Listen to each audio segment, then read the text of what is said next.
long could you live without your smartphone? And then ask, what is an alcoholic? Well, an alcoholic is someone addicted to alcohol. Yeah. Why is he addicted to alcohol? Because he can't stop drinking it. Yeah. But you can't put your phone down. And if you do, within a few minutes, you pick it up again because you're addicted to it. So are you controlling that bit of technology in your hand, or is that controlling you? That's controlling you. So do you want your life controlled by a bit of technology? Do you want the rest of your life controlled by it? Or are you now going to go, I'm putting this down? Is that the first step for most people? Well, that's the first step. Put it down. Put it down. You see, if technology is going to be the servant rather than the governor, it has to serve the interests of humanity, and humanity does not have to serve it. We're in a situation now where humanity is serving technology.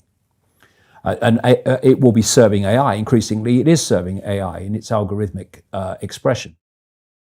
I have a mobile phone of way back down, I think it's 3G, they call it, and it sits in a desk at my house for months on end, sometimes 6, 7 months.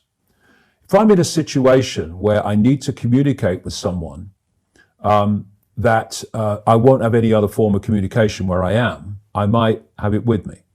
I'll communicate and I'll say, I'll be on a landline at this time, and the thing goes off and goes back in the drawer for another 3, 4, 5, 6 months.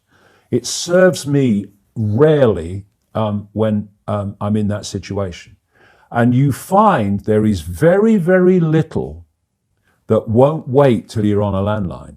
And you can have a proper conversation with someone without this burning your brain and without you constantly on it. Because what is happening, and this cabal knows this, for a very long time, indeed right up to recent times, science believed that once the brain was formed, that was it.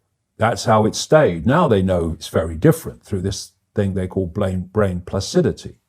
Brain placidity means the brain is changing in the way it processes information and the neuron networks it creates to process information on the basis of information received.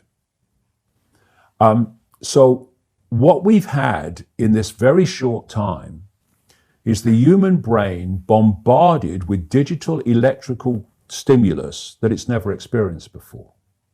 And there have been books written by scientists about this. It's changing the human brain. It's changing the way the brain processes information. And how we process information dictates our perception of reality. And kids are having their brains rewired. And you know, people talk about love. Well, and people think loving your children and wanting the best for your children is giving them things that they want. Well, where does most stimulus come from what children want? It comes from the system, it comes from adverts, it comes from peer pressure and all that stuff. So the loving thing to do, the caring thing to do for your child from that perception of love is to give them a mobile phone. And they'll love you for it. They'll like you for it. Oh, thank you, Mum. Thank you, Dad. Just what I wanted.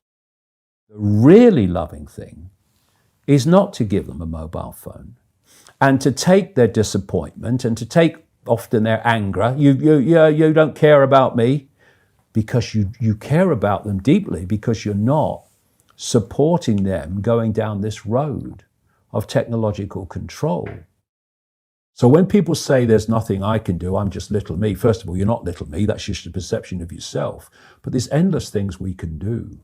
The question is, are we going to do them? And that answer to that question will decide if we end up in this technological dystopia or whether we don't. And we better start making the choice quick because it's moving fast.